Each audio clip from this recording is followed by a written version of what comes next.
5 Reasons We Might Show Respect to a Guest by Krishna's Mercy. Phalvikrayणी tasya chutadhanya karadvayam. Phalair puriyad ratnai phalbhandam puricha.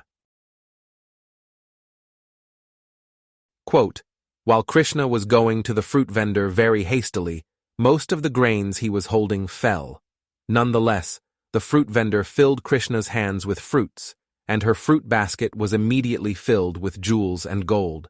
Shrimad Bhagavatam 10:11-11.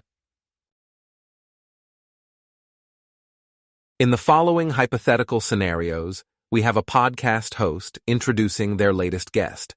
The introduction also takes care of the justification, in case any of the loyal listeners are wondering why this person is even on the show. There appears to be a similar theme no matter the specific occupation of the guest or the area from which they are known. 1. Because of the political office they hold. We are happy to welcome you to the show today. You are known as one of the most powerful people in the world. You had no prior history in politics. Is that right? You just decided to one day go for the biggest title. You eschewed the political punditry, the consulting class, and the traditional method utilizing significant investments in advertising. It was a classic hold my beer moment, as they like to say. You essentially advertised yourself. This is truly unbelievable. We would like to learn more about the journey. People have dreamed of this story for a long time. The unsung hero, the everyday man making it to the top. Granted, you have a lot of money, but in politics, you were previously not a factor at all. 2. Because of how many records they have sold. We are happy to welcome you to the show today. To let everyone know, Billboard magazine has officially certified you as one of the top 5 selling recording artists of all time. That one album alone has shipped more than 20 million units since it was first released. You are the leader in your specific genre. You practically invented this genre. We want to dive more into the process, how the members of the band first met, and what were your initial goals. I doubt anyone expected you to be this successful. 3. Because of the attendance figures at their latest public event. We are happy to welcome you to the show today. You just recently finished 5 straight sold-out shows at the world's most famous arena. The organizers say that no tour has ever sold that many tickets in a single visit. You are not in the music business, and neither is it some elaborate show for children. In other words, you could not lean on Mickey Mouse for help. You are in comedy. No one in comedy can come close to selling as many tickets as you. People have trying this for 40 years and are content to play the theaters and the celebrated clubs. That is considered making it. Why exactly do you stand? What makes you so popular? Why are people flocking to your shows? 4. Because of the popularity of their book. We are happy to welcome you to the show today. That one book you published years ago can be found on the shelves of practically every home in the country. It sold so many copies. Granted, book sales perhaps aren't what they used to be, but you are still doing well. What is your secret? Why are you able to do things that others cannot? 5. Because they were on television. We are happy to welcome you to the show today. It is not every day that we meet someone who was on television for so long. Reruns of that show still air to this day. Newer generations are learning the ins and outs of what the world was like almost 30 years ago. How did you create such a hit show? Why did your show succeed where others have failed? An astute observer notices that the attention in these cases is only due to some metric. The host of the show might not even appreciate what the guests do. The host is more interested in the popularity, in something measurable which stands superior to what others in the same field are attempting. It is almost like the host is subtly asking the following: Really? You, of all people? You don't seem to be that smart. No offense, but what exactly can you do that makes you stand out? There must be some secret that you are not telling us about. You have somehow cracked the code. We would otherwise have nothing to do with you. We would not give you the time of day. When applying the same tendency to the science of self-realization, and especially the culture passed on which has its roots in Bhagavad-gita, we could say that people are only interested in Sri Krishna because of how great he is. Likely, the most famous depiction of that conversation between Krishna and Arjuna is the viewing of the Virat Rupa.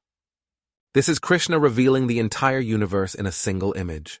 It is such an extraordinary showing that Arjuna first requires a special pair of eyes, which are kindly gifted to him.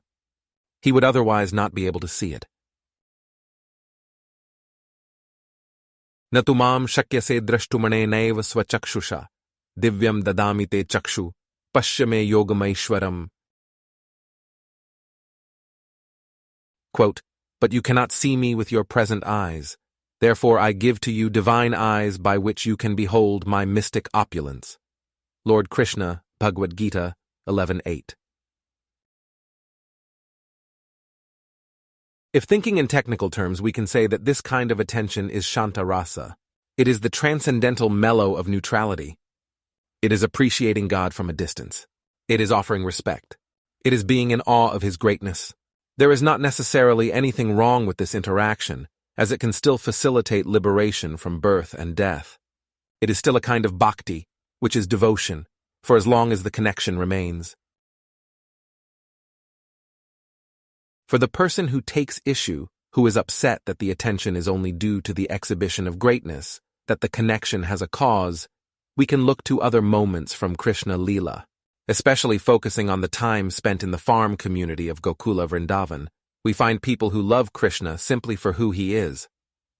They are not necessarily interested in what he can do for them. They are not begrudgingly respectful, due to knowledge of a specific field and how Krishna excels in it. There is the interaction with the fruit vendor. In this heartwarming exchange, the child Krishna attempts to bring some grains as payment. This is what he has witnessed the parents doing. Children imitate their parents. Setting an ideal example is therefore the best way to pass on values. Almost by accident, the children might learn manners, etiquette, and the proper way direction as an adult. Yadyadacharati shreshthastatadevetro janah, sayat pramanam kurute lokastadanuvartate.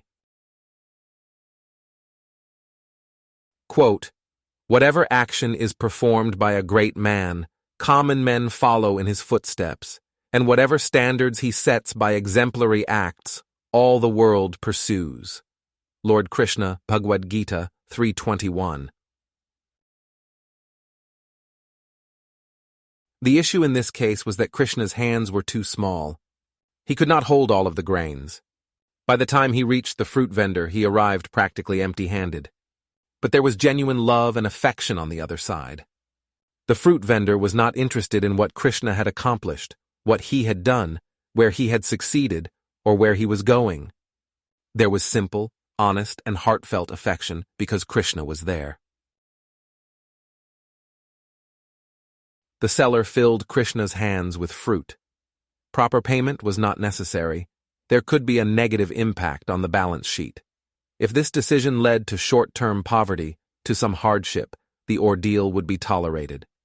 It was worth it to see a smile from that beautiful and kind child. Of course, Sri Krishna is always the Supreme Personality of Godhead. No one ever loses by offering to him. No one becomes poor in the true sense by sacrificing for him. Krishna immediately transformed the remainder of the contents of the vendor's basket. The fruits turned into valuable jewels. The bhakti was without expectation of reciprocation, but no one can stop the son of Nanda and Yashoda from repaying favors shown to him. In closing, engagement simple and true, devotion from vendor who, the highest of Krishna thought, despite scant payment brought. transferring the fruit to him still, in lotus-like hands to fill, though reward never in mind, basket of jewels to find.